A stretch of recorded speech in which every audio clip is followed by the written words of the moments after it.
Y ahora sí, lo que les prometí, la posibilidad de charlar con la legisladora porteña del Frente de Todos, con Lorena Pocoic. Hola Lorena, gracias por este tiempo, por esta entrevista en esta versión de cuarentena, en nuestro caso, desde casa. Así que te saludo y gracias por tu tiempo. ¿Cómo estás? Bien, gracias a vos, Rama. Sí, yo también estamos en cuarentena. En este caso estoy en mi despacho, en la legislatura, un poco desértico el edificio, pero bueno, los legisladores, legisladoras estamos trabajando y todo el resto del personal, por supuesto, está haciendo la cuarentena. Bueno, fue una semana y es una semana importante, todas las semanas, ¿no? Y de a 24 horas pasa absolutamente de todo con respecto a la pandemia, por cierto, porque estamos todos ahí atrás viendo a ver qué es lo que sucede, si se van modificando las situaciones, si se va flexibilizando. Bueno, ¿cómo es tu trabajo por estas horas, digo? ¿Cómo la vas llevando? Y es difícil, la sensación mía es que estoy trabajando el doble, ¿no? Porque estamos sosteniendo sesiones, estamos sosteniendo comisiones de trabajo. Es un momento donde no se puede frenar la producción legislativa porque hay una cantidad de medidas que el gobierno necesita tomar que requieren respaldo legislativo y a la vez hay un montón de situaciones graves que se están dando en la ciudad que también generan iniciativas parlamentarias por parte de los distintos bloques, así que también están funcionando las comisiones. Yo en mi caso tengo la responsabilidad, soy la presidenta de la Comisión de Promoción e Integración Social de la Legislatura y también la vicepresidenta de la Comisión de Educación, que estoy al frente de la oposición, digamos, de toda esa comisión. Y son dos temas que están muy atravesados, ¿no? Por la situación de la pandemia, digo, la situación de todos los estudiantes de la ciudad de Buenos Aires, los docentes, cómo sigue el tema del proceso educativo en medio de la crisis, que atraviesa no solamente el tema educativo, atraviesa el tema de los chicos que comían en la escuela y que la comida, y que son un montonazo de circunstancias, y luego el tema de promoción e integración social, de lo cual depende de lo que esté haciendo el Estado. Esta semana vinimos bastante complicados con el gobierno de la ciudad porque han tomado medidas que consideramos muy nocivas, como por ejemplo, amanecimos un día, esta cosa que tenemos de tratar de laburar bien en medio de esto, leemos el boletín oficial todos los días y nos encontramos que en el boletín oficial esta semana que pasó está publicado el ajuste del programa de fortalecimiento a comedores comunitarios, comedores populares, que la gran mayoría son en villas de la ciudad de Buenos Aires, le recortaban un 18% del porcentaje para enviar ese dinero a subtes. Bueno, un disparate que pude denunciarlo en varios medios y que el miércoles amanecimos con el boletín oficial donde hicieron una especie de corrección diciendo que había sido un error de publicación y volvieron a foja cero, es decir, que había 58.000 personas que dependían de poder modificar, de que tienen esa resolución atrás y retrocedan con esa decisión para que puedan seguir accediendo a un plato de comida. Ese tipo de situaciones pasan todos los días en los paradores, en personas en situación de calle, en los comedores, diferentes programas que requieren en un momento pero tan complicado a nivel global, a nivel nacional, y en esta ciudad requiere una atención de poner la mirada en los grupos de mayor vulnerabilidad y de mayor necesidad y reorientar las políticas públicas y los presupuestos hacia la atención de esos sectores, ¿no? Recién cuando arrancaste a hablar decías, estoy trabajando el doble. A ver, contame un poquito qué es esto de trabajar el doble, más allá de esto que me estabas contando que sucedió precisamente esta semana. Hubo también una sesión en donde también fue muy, pero muy intensa. Quiero que me detalles eso y que me cuentes un poco esto de laburo el doble, porque por ahí la gente no sabe lo que puede hacer un legislador o cómo se labura o tu trabajo, porque digo, vos sos una mujer que tiene atrás una historia de militancia, entonces por ahí también como para conocer eso. Bueno, sí, en principio contarle por ahí al que no me conoce y que tengo 47 años, milito desde los 13 años, desde que estoy en el secundario, siempre muy orientada hacia lo político, pero con mucha vocación en lo social y en lo cultural, con todo lo que tenga que ver más con el tema de integración social, territorial. Sí, esta semana fue O sea, muy sos de ir a intensa poner el para... cuerpo, digamos, te gusta ir a poner el cuerpo, de estar ahí presente en el lugar, Mirá, yo dando siempre una digo mano, que a mí no digamos. me... Yo, para que te des una idea, Rama, siempre define, digo que a mí no me define ser legislador, a mí me define ser militante y es una circunstancia histórica que me haya tocado como parte de ese proceso de empoderamiento de una generación que venimos quizás de la resistencia al modelo neoliberal de los 90, que éramos muy jóvenes en ese entonces, y que luego por ahí un poco más a partir de la irrupción de Néstor Kirchner, a partir de que la Argentina empieza a recuperar la idea de que la política vuelve a ser una herramienta de transformación social y no un curro de una clase política alejada del conjunto del pueblo. Entonces, es a partir de ese momento donde aquellos que veníamos de antes, por ahí muy, muy chiquitos, chiquitas, empezamos a sentir que tenemos un respaldo desde el Estado y que hay un nuevo paradigma, una nueva mirada que vuelve a poner la política en el centro de la discusión como un fenómeno capaz de poder transformar en sentido positivo la vida de las personas, ¿no? Entonces también soy parte de esa generación bisagra entre la que resistió en los 90 cuando no había mucha participación política en la sociedad, cuando la política era algo malo, era algo, una cosa que hacían otros, y era raro ser joven y militar y entender que las convicciones y las ideas, que valía la pena, digamos, poder discutir las políticas públicas, discutir un modelo de país. Era muy raro en los 90 para mi generación, porque realmente el neoliberalismo había logrado todo ese menemata, esa década había logrado vaciar de credibilidad, y uno resistía desde los centros culturales, desde un club de barrio, desde alguna unidad básica que quedaba por ahí fuera del partido justicialista, por ese momento la partidocracia estaba también como, no eran espacios de militancia, eran herramientas solamente que se utilizaban para presentarse en las elecciones, pero no eran espacios donde se discuta la política y donde la sociedad pudiese participar. Así que cuando llega después de la crisis del 2001, que fuimos la generación que estuvimos en la calle y que también pusimos el cuerpo, eh, luego con la aparición de Néstor empezamos un proceso que para nosotros fue muy novedoso, fue muy sorpresivo. En mi caso vengo de la identidad del peronismo, pero siempre digo que el peronismo que me contaba mi abuela o que me contaban aquellos compañeros y compañeras mayores que yo de otras generaciones con las cuales yo me formé, era un peronismo donde a mi generación la dejaba en un lugar raro, porque cada vez que reivindicábamos esa identidad, estábamos reivindicando que la felicidad quedaba en el pasado. Hablábamos del 45, del plan quinquenal, de los compañeros que habían resistido a la proscripción del peronismo, hablábamos de la importancia de fortalecer la democracia, bueno, de un montón de cosas, pero nunca nosotros teníamos en mente que pudiésemos ser protagonistas de una gesta popular que vuelva a pensar una Argentina libre, justa y soberana. Nunca pensamos que íbamos a poder nosotros protagonizar una Argentina que tuviese algo de esos principios fundacionales en los que nos formamos, pero que quedaba tantas décadas atrás, digo, cuando uno habla del 45, 55, habla también de otra música, de otro Buenos Aires, de otra Argentina, de otra configuración mundial, de un mundo bipolar, con otras contradicciones, un Perón planteando una tercera posición en un contexto que hoy ya es distinto, en este mundo multipolar. Bueno, y de repente nos encontramos que las puertas están abiertas, las puertas de poder discutirlo todo, las puertas de poder decir realmente esta frase de ser artífice de nuestro propio destino se nos haga carne, la podamos sentir como propia y salgamos a interpelar a otro conjunto de la sociedad a sumarse a esa década que para nosotros fue maravillosa, nos marcó a fuego, creo que como sociedad, como pueblo, también como patria grande,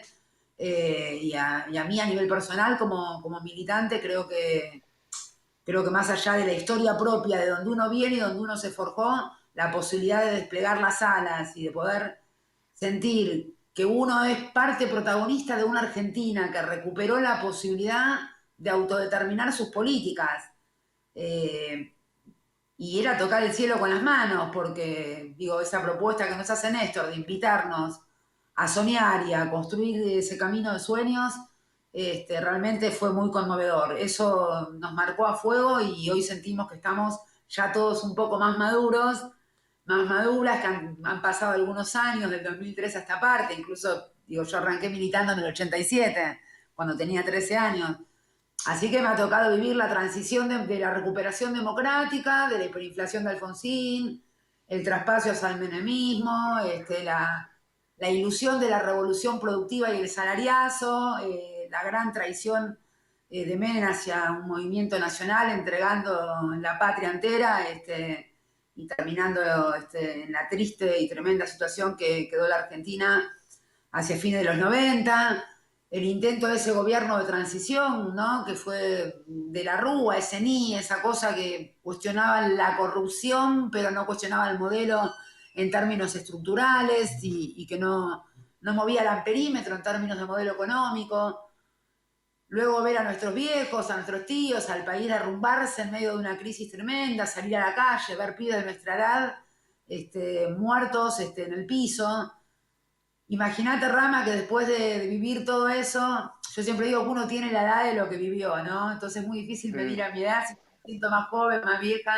Lo que siento es que he vivido muchas cosas de la democracia, desde el retorno de la democracia a esta parte, que he podido, con distintas edades, ir dimensionando algunas de esas cosas y que estoy muy, pero muy agradecida a la vida, haber tenido la oportunidad histórica de haber sido contemporánea a una figura como la de Néstor Kirchner, como la de Cristina, eh, porque de algún modo suena fuerte, pero estoy totalmente convencida de lo que estoy diciendo, ¿no? Néstor y Cristina son, para mi generación, nuestro Perón y nuestra Evita contemporáneo. Son continuidad de eso, de esa escuela en la que nos formamos, de esos principios, de esa idea de igualdad, de una patria para todos, pero ya no estaba en el pasado, ya no eran fotos, libros y los mensajes del pasado, ya eran dos personas del presente, del aquí y ahora, con las posibilidades reales de hacer y que de hecho lo hicimos, ¿no? Y vaya si logramos poner la Argentina de pie a partir del 2003. Y bueno, ahora estamos nuevamente intentando retomar ese proceso. Sí, yo te preguntaba, y arranqué preguntándote esto, ¿no? Digo, está buenísima la descripción, la línea de tiempo de lo que fue tu situación puntual con la política, cómo fuiste metiéndote, cómo te desarrollaste, todo lo que tocó vivir.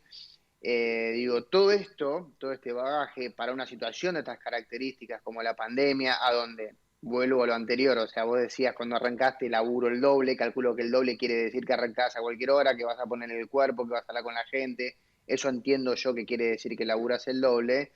¿Y cómo ves, desde tu punto de vista, después de haber atravesado todo eso que bien describiste, que fueron tal vez muchos sinsabores por momentos, otros momentos muy lindos, muy ricos seguramente también para vos, pero cómo estás viendo vos desde tu perspectiva política y de humana también, de lo que está pasando con la pandemia, cómo está repercutiendo en la ciudad de Buenos Aires?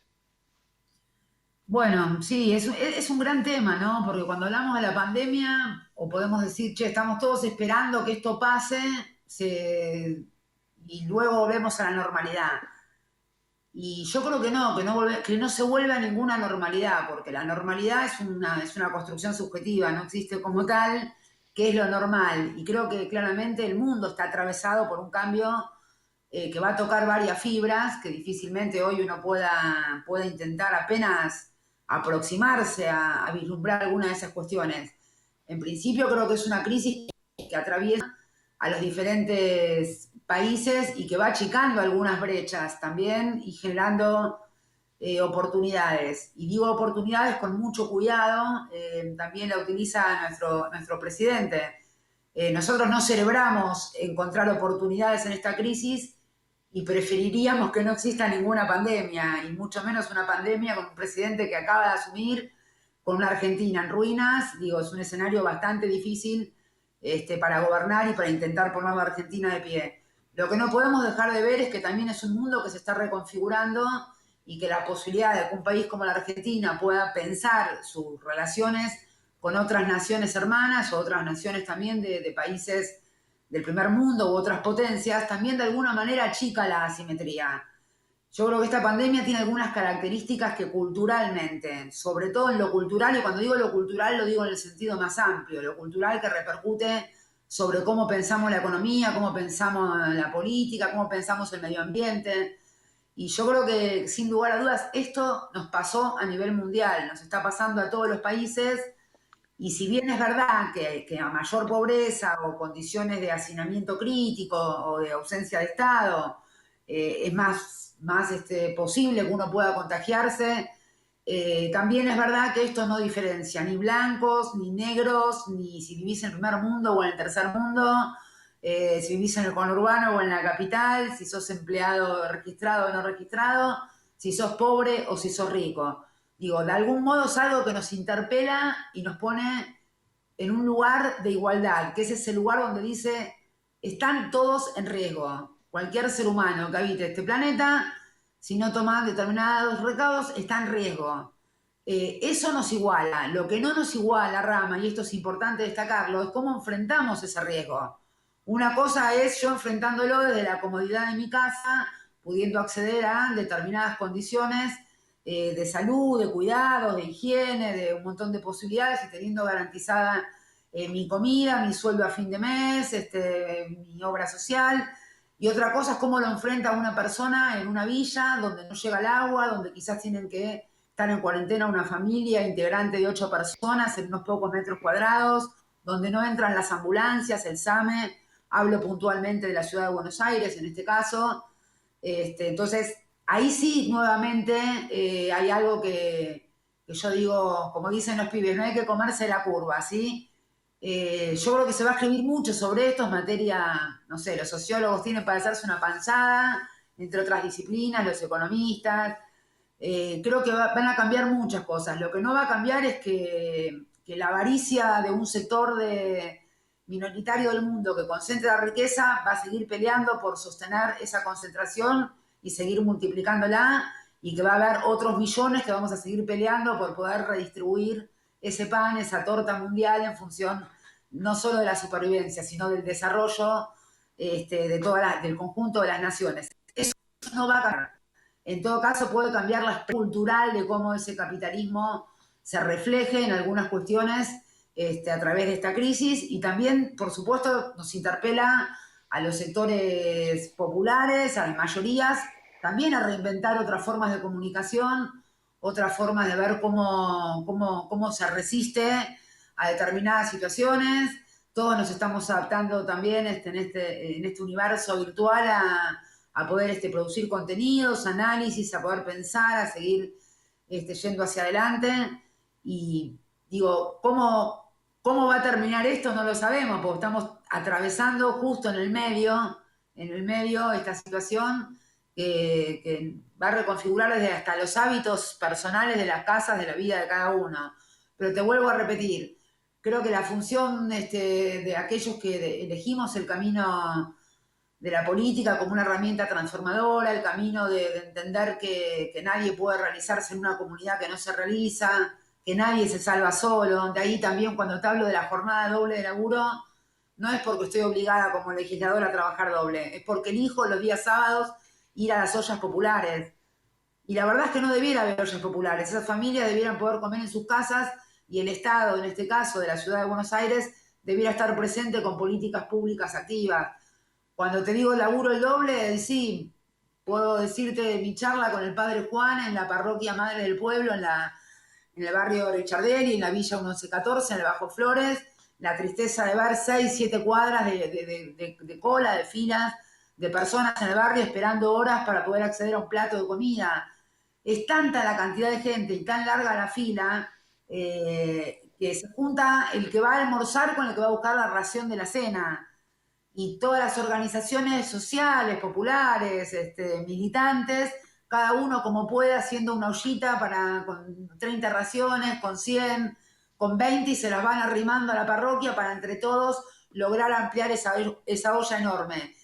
Y por supuesto que siempre es maravilloso reivindicar la solidaridad del pueblo con el pueblo, nuestros curas villeros, el compromiso de todos los vecinos y vecinas que también se exponen y están dejando un poquito muchas veces de lo que no tienen para poder compartir el pan con el otro. Pero lo que no hay que hacer es la apología de la solidaridad negando o dejando de denunciar la ausencia del Estado.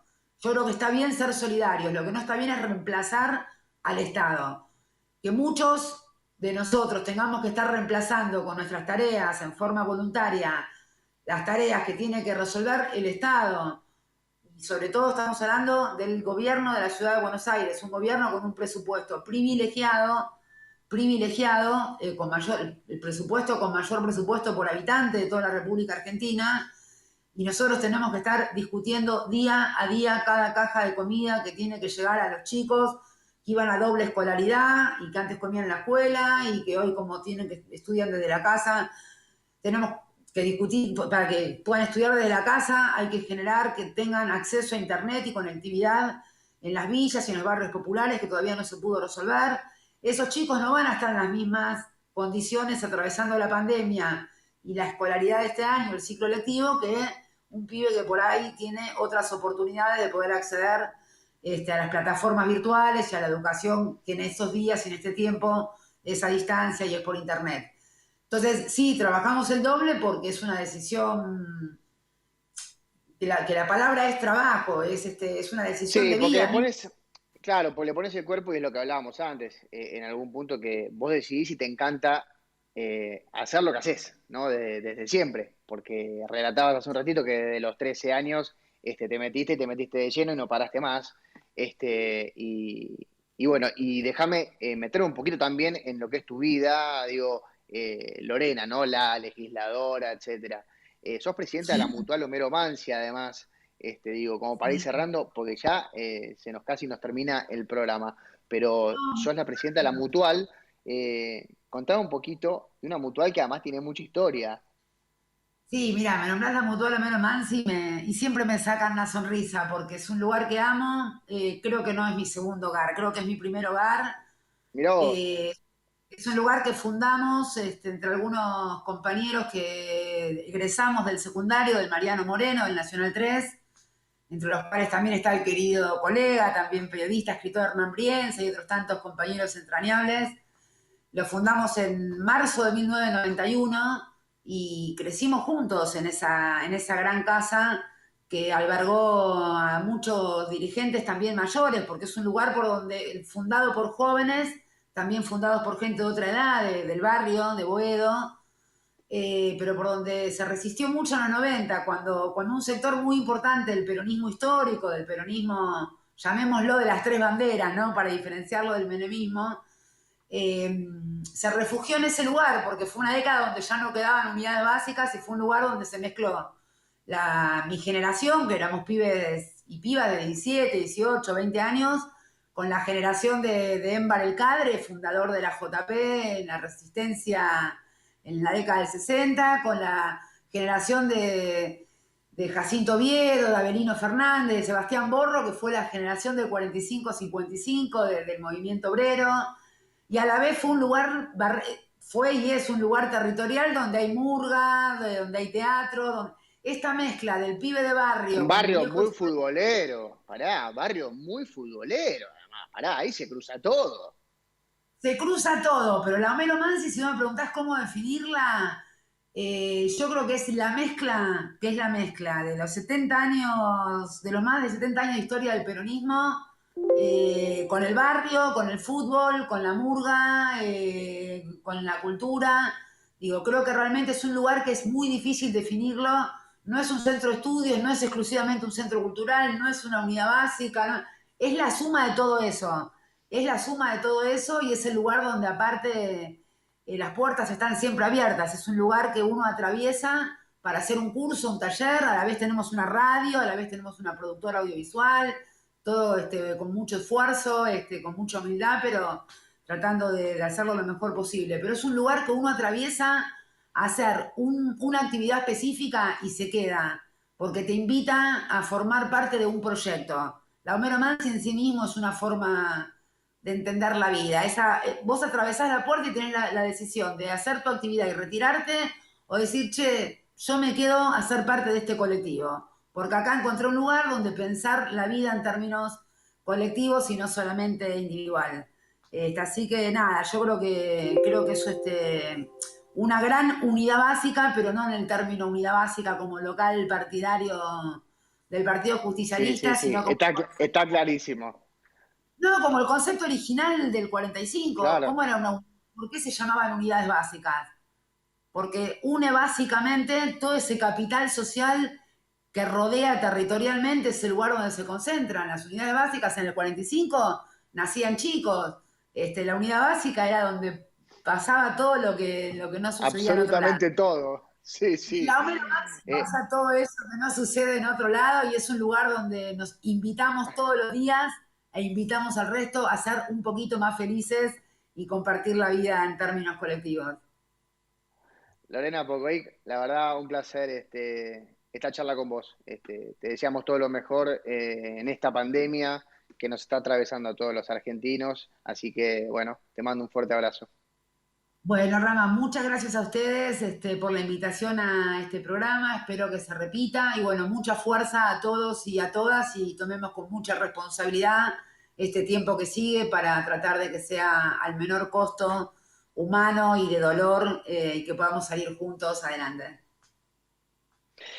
Ahí está, muchísimas gracias. Ahí pasaba la legisladora porteña del Frente de Todos, Lorena Pocoic, estuvo charlando con nosotros. Y a todos ustedes les decimos gracias por estar del otro lado. Nos reencontramos, si Dios quiere, la semana que viene, a cuidar sobre todo a los mayores, como siempre decimos. Así que quédate en tu casa, si no tenés que salir, obviamente así, de esa manera nos cuidamos todos. Buena semana. Chao, nos vemos.